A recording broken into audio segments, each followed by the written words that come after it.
Good morning, all the students and all the participants of my video lecture. I'm very glad to see you. And the theme of our lesson is Art in Mass Media. Mass media is a powerful force which consists of photography, cinema, radio, television, video, advertising, newspapers, and magazines. The phenomenon of mass media is specific to the 20th century onwards and due to its widespread nature. It is difficult to avoid becoming a consumer of culture for those living in the world. An advertisement can be distributed all over the world at such a rapid speed that individuals are incessantly bombarded with thousands of images per day. Mass media is said to dominate human consciousness, particularly in advanced industrial consumer societies. For many centuries up until the mid-19th century, architecture, painting, and sculpture were the three principal visual arts of Europe. These arts flourished because they received substantial patronage from the most powerful and wealthy individuals, groups, and institutions with European society, that is, kings, queen, princes, aristocrats with church, merchants, national government, city councils, and guilds. Today, the situation is very different. Our culture is not dominated by the fine arts, but the mass media. Traditionally, culture has been categorized in a variety of ways. For instance, it has been divided into three ranks: high, middle, and low. Cultural production has also been discussed in terms of particular media of art forms: painting, photography, graphic design, etc. And in terms of broader groupings such as the fine arts, the craft, industrial design, the mass or electronic medium.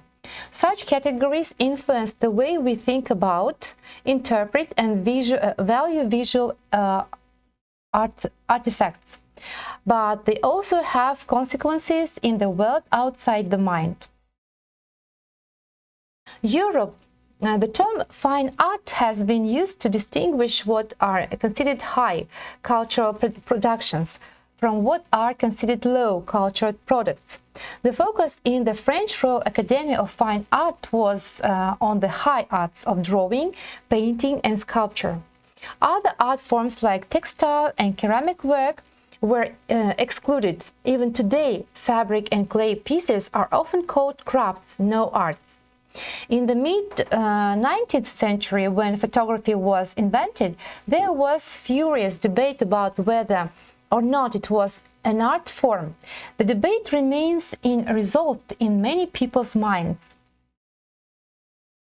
Art museums, galleries, as well as art history texts have traditionally focused on the fine arts. Popular arts like film and television have only recently been included. The breakdown between fine art, popular art categories can be observed in example from the end of the 20th century. In the early 1960s, when a group of artists began to produce art based on mass media, themes and subjects, the public was both shocked and amused. Andy Warhol's or Marilyn Monroe is an example for the emphasis on mass media subjects and themes, including a direct use of photographs and photographic processes by this moment, which became known as pop art. So this is the photography or an image of the famous and outstanding artist Marilyn Monroe. Pop art works were disturbing when they first appeared because they inevitably raised the question, is it art? Pop art seemed to trivialize the traditional distinction between fine art and popular art, the mass media arts of magazines, movies, and television.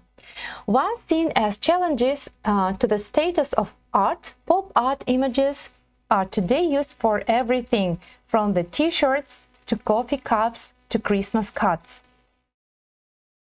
Other challenges to the high art tradition have come from graphic artists. By the 1980s, graffiti images, which had formerly been considered crude markings and illegal assaults on private property, were exhibited and discussed as arts. The paintings of New York artist Keith Haring, which began as subway graffiti, were shown in fine art galleries in New York and Tokyo. A Haring image was used on the cover of Vanity Fair magazine, and Absolute Vodka commissioned him to design one of their art-based ads. So this is the end of my lecture. Thank you for your participation and have a nice day. Thank you for attention.